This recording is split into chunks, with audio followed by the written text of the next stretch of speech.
الحمدللہ رب العالمین والصلاة والسلام علی سید الانبیاء والمرسلین اما بعد فاعوذ باللہ من الشیطان الرجیم بسم اللہ الرحمن الرحیم اللہم صلی علی سیدنا و مولانا محمد وبارک وسلم وصلی علیہ۔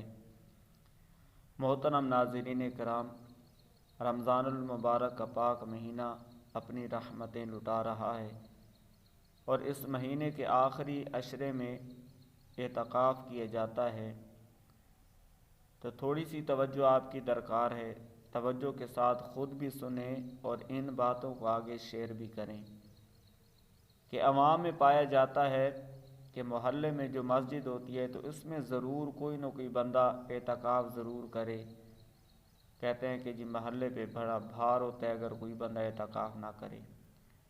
تو محلے کا تو نہیں، شہر کا مسئلہ ہے کہ پورے شہر میں اگر کسی ایک نے بھی اعتکاف کر لیا تو سارے بری و ذمہ ہو جائیں گے، اور اگر کسی نے بھی نہیں کیا پورے شہر میں، محلے کی بات نہیں پورے شہر کی بات، کہ پورے شہر میں ایک بندہ بھی اعتکاف کر لے تو سب بری و ذمہ ہو جائیں گے، اور اگر کوئی بھی نہ کرے تو سب گناہ گار ہوں گے، کیونکہ رمضان المبارک کے آخری عشرے کا اعتکاف سنت موقدہ علی الکفایہ ہے، اور اگر سب ترک کریں تو سب سے مطالبہ ہوگا، اور اگر شہر میں ایک نے کر لیا تو سب بری و ذمہ ہوں گے۔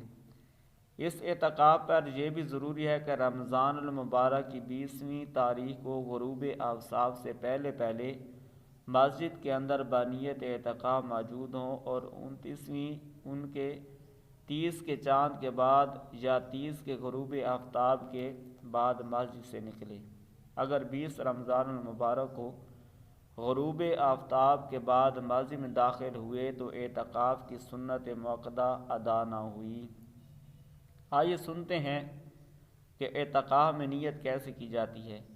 نیت کرنی ہے، غروب آفتاب سے پہلے مسجد میں آ جانا ہے، اور پھر نیت کرنی ہے کہ میں اللہ عز و جل کی رضا کے لیے رمضان المبارک کے آخری عشرے کے سنت اعتکاف کی نیت کرتا ہوں۔ دل میں نیت ہونا شرط ہے، دل میں نیت حاضر ہوتے ہوئے زبان سے بھی کہہ لینا بہتر ہے۔ اللہ پاک ہمیں عمل کی توفیق عطا فرمائے۔ اچھی بات کو آگے پھیلانا صدقہ جاریہ ہے، ضرور آگے پھیلائیں اور ہمارے چینل کو سبسکرائب کریں۔ انشاءاللہ الکریم آپ کو بہت ہی مفید باتیں سننے کو ملیں گی۔ مالک کریم ہمیں عمل کی توفیق عطا فرمائے، آمین بجاہ النبی الامین وصلی اللہ علیہ وآلہ وسلم۔